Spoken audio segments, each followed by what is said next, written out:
ಇಂದು ಮತ್ತೆ ಈ ಪುಸ್ತಕ ಟುಡೇ ಈಸ್ ಅವರ್ಸ್ ಇದರ ಏಪ್ರಿಲ್ 27 ಓದು, ನಂತರ ಕನ್ನಡದ ಭಾವಾರ್ಥ. ಶಿರೋನಾಮೆ put it to work. Put it to work. A businessman's daughter who had just graduated from college decided that her next step should be to take up a course in physical training. Reluctantly, her father enrolled her in an ultra-modern physical culture school. When the course was completed, the girl returned home, bursting to demonstrate her new skills to her father. At an opportune moment, in his presence, she went into action. Grasping a rod by one end with both hands, she began to move it rhythmically back and forth. This is an exercise to develop my arms, she explained. Well, if that rod has a straw at the other end of it, her father observed, you would be sweeping. One need not wait for high position or unusual situation to start to be a social worker. ಕೆಳಗಡೆ ಒಂದು ಈಶಾವಾಸ್ಯ ಉಪನಿಷತ್ತಿನ ಒಂದು ಸಂಗ್ರಹದ ಕೆಲವು ನುಡಿಗಳಿವೆ. He who understands social service and personality at one and the same time can become fearless by following the path of personality and can attain bliss by doing social service disinterestedly. Put it to work. ಶಿರೋನಾಮಿ ಅರ್ಥೇನು? ನೀನು ಏನು ಕಲಿತಿದ್ದೀಯೋ ಅದನ್ನು ಕೆಲಸ ಮಾಡಲಿಕ್ಕೆ ಉಪಯೋಗಿಸು ಅಂತ. ಕಲಿಕೆಯನ್ನು ಕೆಲಸ ಮಾಡಲು ಉಪಯೋಗಿಸು. ಒಬ್ಬ ವ್ಯವಹಾರಸ್ಥ, ಅವನ ಮಗಳು ಅದೇ ತಾನೇ ಕಾಲೇಜ್ ಶಿಕ್ಷಣ ಮುಗಿಸಿ ಬಂದಿರ್ತಾಳೆ.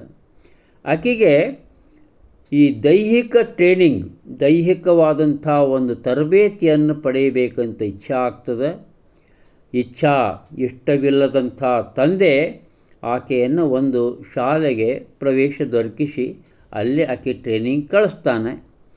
ಆಕೆ ಆ ಒಂದು ಹೆಚ್ಚುವರಿಯಾದಂಥ ಆ ದೈಹಿಕ ಸಂಸ್ಕೃತಿಯ ಆ ಶಾಲೆಯಲ್ಲಿ ಕಲಿತು ಮನೆಗೆ ಮರಳಿ ಬರ್ತಾಳೆ. ಬಂದಾಗ ಆವಾಗ ಆಕೆ ಭಾಳ ಸಂತೋಷ ಆಗ್ತಾ ಹುರುಪ್ನಾಗಿರ್ತಾಳೆ. ಆಕೆ ತಾನು ಕಲಿತದ್ದನ್ನು ತನ್ನ ತಂದೆಗೆ ತೋರಿಸ್ಬೇಕು ಅಂಥೇಳಿ ಒಂದು ದಿವಸ ಏನು ಮಾಡ್ತಾಳೆ ಅಂತಂದರೆ, ಒಂದು ಕಬ್ಬಿಣದ ಉದ್ದದ ಬಡಿಗೆಯಂಥ ರಾಡನ್ನು ಹಿಡಿದು ತನ್ನ ಎರಡೂ ಕೈಯಲ್ಲಿ ಹಿಡಿದು ಅತ್ತ ಇತ್ತ ಅದನ್ನು ಅವನು ಅಳಗಾಡ್ಸ್ಕೊತ ನಿಂತು ಬಿಡ್ತಾಳೆ.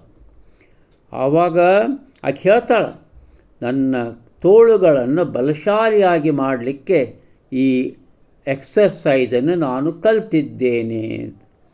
ಆವಾಗ ಅವನು ಏನಂತಾನೆ ಗೊತ್ತಾ? ಅಯ್ಯೋ ಹೌದು, ಒಳ್ಳೆಯದಾಯ್ತು. ಆ ಕಬ್ಬಿಣದ ರಾಡಿನ ತುದಿಗೆ ಒಂದಿಷ್ಟು ಹುಲ್ಲು ಇದ್ದರೆ, ಹುಲ್ಲಿನ ಪೊದೆಯನ್ನು ನಾವು ಕೊಟ್ಟಿದ್ರೆ ಅದು ಕಸ ಹೊಡಿತಿತ್ತಲ್ಲ, ಎಂಥ ಚಲೋ ಅಂತ ಹೇಳ್ತಾನೆ. ಅಂದರೆ ಏನು ಮಾಡ್ತಿರೋ ಆ ಕಾರ್ಯ ಒಂದಿಷ್ಟು ಉಪಯೋಗಕರವಾಗಿರಬೇಕು ಎಂಬುವಂಥ ಅರ್ಥವನ್ನು ಇಲ್ಲಿ ಕೊಡ್ತದೆ. ನೀವು ಯಾರೇ ಆಗಿರಲಿ, ನೀವು ಎಷ್ಟು ದೊಡ್ಡವರೇ ಆಗಿರಲಿ ಅಥವಾ ಏನೇ ಆಗಿರಲಿ, ನೀವು ಏನೇ ಒಂದು ಸಮಾಜದಲ್ಲಿ ಒಂದು ಕಾರ್ಯವನ್ನು ಮಾಡಬೇಕಾದ್ರೆ ನೀವು ಅದನ್ನು ಮಾಡಬಹುದು. ಸಾಮಾನ್ಯವಾಗಿ ಪ್ರಾರಂಭ ಮಾಡಿಬಿಡ್ಬೋದು, ಹೊರತಾಗಿ ಅದಕ್ಕಾಗಿ ನೀವು ಯಾವುದೇ ಒಂದು ಸಂದರ್ಭವನ್ನಾಗಲಿ ಯಾವುದೇ ಒಂದು ಅಧಿಕಾರವನ್ನಾಗಲಿ ನೀವು ಅದರ ಸಲುವಾಗಿ ಕಾಯಬಾರದು ಅನ್ನುವಂಥ ಉಪದೇಶದ ಮಾತುಗಳನ್ನು ಇಲ್ಲೇ ಇಟ್ಟಿದ್ದಾರೆ. ಸಾಮಾನ್ಯವಾದ ಕೆಲಸಗಳನ್ನು ಮಾಡ್ಕೋತ ನೀವು ಸಮಾಜ ಸೇವೆಯನ್ನು ಮಾಡಬಹುದು ಅನ್ನುವಂಥ ಉಪದೇಶ ತಾನು. ಕೆಳಗಿನ ಈ ಈಶೋಪನಿಷತ್ತನ್ನು ಇದೇನು ಹೇಳ್ತದೆ ಅಂತಂದ್ರೆ, ಸಮಾಜ ಸೇವೆ ಮಾಡುವಂಥ ವ್ಯಕ್ತಿ ಯುವ ಏನಿರ್ತಾನಲ್ಲ, ಆ ವ್ಯಕ್ತಿ ಮೊದಲು ಅವೆರಡೂ ಮಾಡಬಹುದು. ತನ್ನ ವ್ಯಕ್ತಿತ್ವವನ್ನು ಸಹಿತ ಪೂರ್ಣಗೊಳಿಸಿಕೊಳ್ಳಬಹುದು, ಅದನ್ನು ಮಾಡಬಹುದು. ಅಂದರೆ ಆತ್ಮ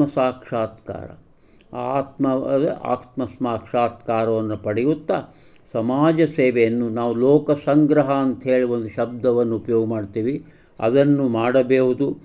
ಅಂದರೆ ನಿರಾಸಕ್ತನಾಗಿ ಸಮಾಜ ಸೇವೆಯನ್ನು ಮಾಡುವುದರಲ್ಲಿ ಒಂದು ಆನಂದ ಪಡಿತಾನ.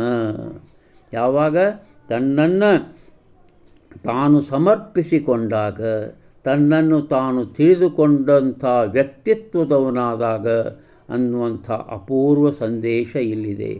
ಪುಟ್ ಇಟ್ ಟು ವರ್ಕ್. ನೀವು ಏನು ಕಲ್ತಿರ್ತೀಯೋ ಅದನ್ನು ಕೆಲಸಕ್ಕಾಗಿ ಉಪಯೋಗಿಸಬೇಕು, ಹೊರತಾಗಿ ಸುಮ್ಮನೆ ಹಂಗೆ ನಾ ಏನೋ ಕಲ್ತೇನೆ ಏನೋ ಮಾಡೇನಿ ಅಂತಲ್ಲ.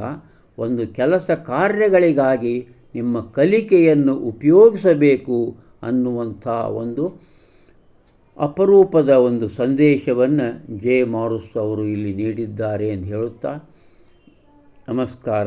ಇಂದಿನ ನಿವೇದನೆಗೆ ಮುಕ್ತಾಯ.